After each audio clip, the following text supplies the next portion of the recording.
Olá, irmãos! Dando continuidade ao estudo do livro Atos dos Apóstolos, estudaremos hoje o capítulo 21, parte 2. Antes de iniciarmos o estudo, aqueles que ainda não se inscreveram no canal, é fácil, vá lá, se inscreva. Se gostar do vídeo, dê um like e toque no sino para que você possa receber novos vídeos, ok? No estudo anterior, nós vimos que o apóstolo Paulo e os demais discípulos, juntamente com o evangelista Lucas, eles se dirigiram da cidade de Éfeso, viajando até Cesareia, lá na Judéia, que era próximo já de Jerusalém. Sendo que muitos falavam para que Paulo não fosse até Jerusalém, porque ele iria ser preso, através da profecia, através das revelações. E o próprio apóstolo Paulo também sabia que ele estava correndo esse risco. Mas mesmo assim ele achava que ele deveria ir para Jerusalém por causa do amor a Cristo. Ele preferia morrer, mas que estava revelando o nome do Senhor Jesus Cristo, a salvação. E aí o apóstolo Paulo se dirige até Jerusalém e chega em Jerusalém. E vamos ver o que acontece quando ele chega em Jerusalém, pelo sofrimento que vai acontecer a partir de agora na vida do apóstolo Paulo. Versículo 17. Havendo nós chegado a Jerusalém, vieram os irmãos e nos receberam com grande alegria. No dia seguinte, Paulo seguiu em nossa companhia para encontrar-se com Tiago, e todos os presbíteros estavam reunidos. Então, Paulo os saudou e passou a relatar-lhes em detalhes o que Deus havia realizado entre os gentios por intermédio do seu ministério. Ouvindo isso, eles glorificaram a Deus e declararam-lhe: Bem vês, irmãos, quantos milhares de judeus têm crido e todos são zelosos da lei. Porém, eles têm sido informados a teu respeito, de que ensinas todos os judeus que estão entre os gentios a se afastarem de Moisés, pregando que não circuncidem seus filhos, nem tampouco andem segundo as tradições e costumes. Que faremos, portanto? Certamente, todos saberão que tu chegaste. Faze, pois, o que te vamos orientar. Estão conosco 4 homens que fizeram um voto. Participa com esses homens dos rituais de purificação e paga as despesas deles, para que rapem a cabeça. Dessa forma, todos observarão que é falso o que ouviram a teu respeito, e que, em verdade, tu mesmo continuas andando sob absoluta obediência à lei. Entretanto, quanto aos gentios que se converteram, já lhes escrevemos a nossa determinação para que se abstenham de comer qualquer alimento oferecido aos ídolos, do sangue, da carne de animais estrangulados e de todo tipo de imoralidade sensual. Diante disso, no dia seguinte, Paulo levou consigo aqueles homens e passou com eles pelos rituais de purificação. Em seguida, foi ao templo para declarar o prazo do cumprimento dos dias da purificação e da oferta que seria consagrada individualmente em favor deles. Aqui a gente observa que na chegada de Paulo até a igreja de Jerusalém, que foi a primeira igreja cristã, que tinha sido fundada há uma década e meia, uns 15 anos antes, e o apóstolo Paulo ali é recebido por Tiago e alguns anciãos, alguns irmãos lá da igreja cristã de Jerusalém. O Tiago não é o Tiago, aquele que era um dos 12 apóstolos de Jesus Cristo. O Tiago aqui é o Tiago, irmão do Senhor Jesus Cristo, que ele, no início, quando Jesus Cristo pregava, ele ainda não cria no Senhor Jesus Cristo como Messias, e depois veio a converter-se, e hoje, naquela época, era o líder da igreja cristã de Jerusalém. Nessa recepção, Paulo alegra-se com eles, as saudações dos irmãos em Cristo, que isso deve acontecer entre nós também, que nós devemos estar tendo essa comunhão com os irmãos em Cristo, nos alegramos pelas conversões que acontecem diariamente. Então a gente gosta, se alegra juntamente porque a obra do Senhor Jesus Cristo está evoluindo, está crescendo para a glória de Deus Pai. E aqui eles ouviram o que Paulo relata, né, de muitas conversões lá onde ele estava, na Ásia, na Grécia, naquela região toda lá. Muitas vidas foram alcançadas para a glória de Deus Pai. Muitos se converteram e as igrejas foram fundadas pelo apóstolo Paulo. Mas tem um problema aqui, é que os cristãos da igreja de Jerusalém, eles tinham sido os primeiros judeus. Então os judeus, eles seguiam a lei de Moisés, a lei mosaica, que eles tinham alguns rituais, né, que eles respeitavam, né? E eles estavam convertidos a Cristo, na fé no Senhor Jesus Cristo, para ter a salvação, sendo que ainda eles estavam fazendo alguns rituais da lei de Moisés. Eles respeitavam o sábado, eles não comiam algum tipo de alimento, né? E algum deles, falaram para Paulo que Paulo, lá na Ásia, chegou ao conhecimento deles que Paulo estava dizendo para que os judeus, os cristãos que eram judeus, que eles não deveriam respeitar a lei de Moisés, e nada disso aconteceu, até porque o apóstolo Paulo, lá na Ásia, ele circuncidou o próprio apóstolo Timóteo, circuncidou outras pessoas, e porque Timóteo era judeu, e ele dava o exemplo, e aqui ele vai dar também um exemplo de que para ele não tem problema, a salvação é na fé no Senhor Jesus Cristo. E esses rituais que lá os judeus ainda continuavam fazendo, Paulo disse, não tem problema para mim. Aí o que aconteceu? Eles pegaram para que os judeus lá em Jerusalém pudessem ver que Paulo estava falando a verdade, de que ele não estava levando os judeus a não obedecer à lei de Moisés. Eles falaram para Paulo, então Paulo, tu vai agora se juntar com 4 homens aqui que estão fazendo um voto. O que é esse voto? Ele chama lá um voto de Narizeu.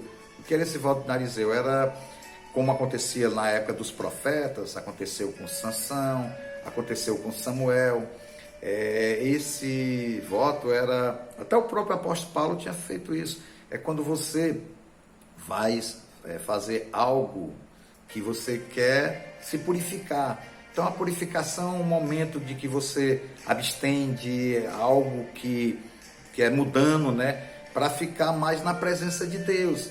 E aqui o apóstolo Paulo resolve juntar com esses 4 que estão fazendo esse voto, para passar, poderia ser 7 dias, poderia ser 30 dias, e esse voto fazia com que no final era raspado a cabeça da pessoa, a pessoa deixava os cabelos crescerem, como um voto a Deus, para se consagrar, para ficar mais espiritualmente, né?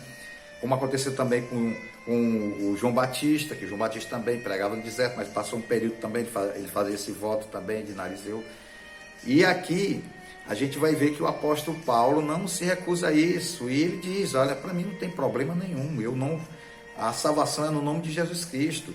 E aqui o Tiago e os outros cristãos lá da igreja de Jerusalém, eles orientam também o apóstolo Paulo olha, Paulo, a gente aqui no concílio de Jerusalém foi determinado que a salvação é apenas o nome de Jesus Cristo, porque Jesus deixou a mensagem do evangelho da salvação na cruz do Calvário, sendo que os gentios, eles apenas tinham que colocar a fé em Jesus Cristo, que a salvação é apenas em Jesus Cristo, mas eles não deveriam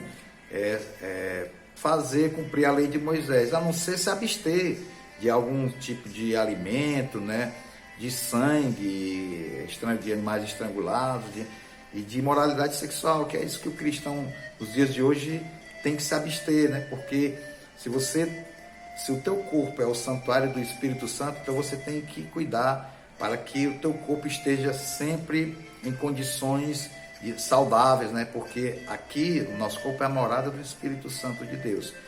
E aqui a gente vê que nos dias de hoje Muitas pessoas ainda, quando conhecem a palavra de Deus, quando são convertidas ao Evangelho de Jesus Cristo, elas às vezes ficam muito sem conhecer muito da palavra de Deus, porque não vão ler as Escrituras, porque não se reúnem com os irmãos em Cristo, para que possa um estar fortalecendo o outro, e que você saiba o que Deus tem para falar para você, que é através da Bíblia. Deus fala com a gente através da Bíblia, e nós falamos com Deus através da oração, e todo cristão tem que fazer isso. É o nosso papel de estar em comunhão com Deus, porque lá na cruz do Calvário, ali foi rasgado o véu. Jesus, quando morreu naquela cruz, ele rasgou o véu que separava o homem de Deus, e a nova comunhão agora, através de Jesus Cristo, temos essa alegria de poder conversar com Deus através de Jesus Cristo. Agora a gente vai ver a partir do versículo 27. Contudo, quando os 7 dias estavam quase terminando, alguns judeus da província da Ásia, observando Paulo no templo, incitaram toda a multidão e o agarraram, esbravejando: homens de Israel, ajudai, este é o homem que por toda parte prega a todos contra o nosso povo, contra a lei e contra este lugar. Além de tudo, introduziu gregos no templo e profanou este santo lugar. Diziam isso, pois o haviam visto na cidade com Trófimo, o Efésio, e presumiram que Paulo o havia trazido ao templo. Por este motivo, toda a cidade se alvoroçou e houve grande ajuntamento de pessoas. Então, agredindo Paulo, arrastaram-no para fora do templo, e em seguida as portas do templo foram fechadas. Quando o apóstolo Paulo, junto com esses 4, deve ter passado uns 7 dias no mínimo, e fez esse voto de Nazireu, que era aquele voto de dar uma purificação, de serem purificados. Ele foi até o templo só porque estava muita gente reunida e tinha muitos judeus cristãos que residiam lá na Ásia. E quando viram Paulo, eles começaram a falar que Paulo estava pregando que não respeitasse a lei de Moisés, falando mal da lei de Moisés, falando mal do templo. E aqui a gente vê que os apóstolos que estavam com o apóstolo Paulo já ficaram preocupados aqui, porque é aquilo que já pregava a profecia, né, dos irmãos lá de Cesareia, que Paulo evitasse ir para Jerusalém porque ia ser preso. E foi isso que aconteceu. Eles arranjaram um motivo para poder prender Paulo, porque Paulo já tinha levado muitas pessoas a Cristo e eles tinham que encontrar alguma coisa. E a gente sabe que o inimigo, lá o apóstolo João fala na sua carta, fala também no seu evangelho, de que os filhos de Deus são reconhecidos. A gente conhece o Filho de Deus porque é a palavra de Jesus, é o amor, é uma paz. E quando os filhos da ira, o filho do diabo, ele traz a mentira. Então, aqui, alguns dos judeus estavam contaminados ainda com a vida mudando, ainda eles não conseguiam se libertar do que Satanás faz na vida de uma pessoa, que ele tenta de todas as maneiras não deixar a palavra de Deus ser levada a vários lugares. Ele tenta de todas as maneiras trazer a mentira, porque ele é mentiroso desde o princípio, nele não há verdade.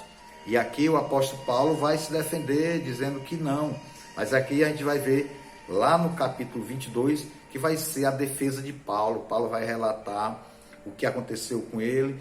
E aqui a gente vê também que o problema dessa mentira aqui, eles alegavam que o Paulo tinha levado um gentil, ou seja, um não judeu, lá para dentro do templo. E na verdade Paulo não fez isso. Eles viram Paulo no centro da cidade de Jerusalém conversando com esse não judeu.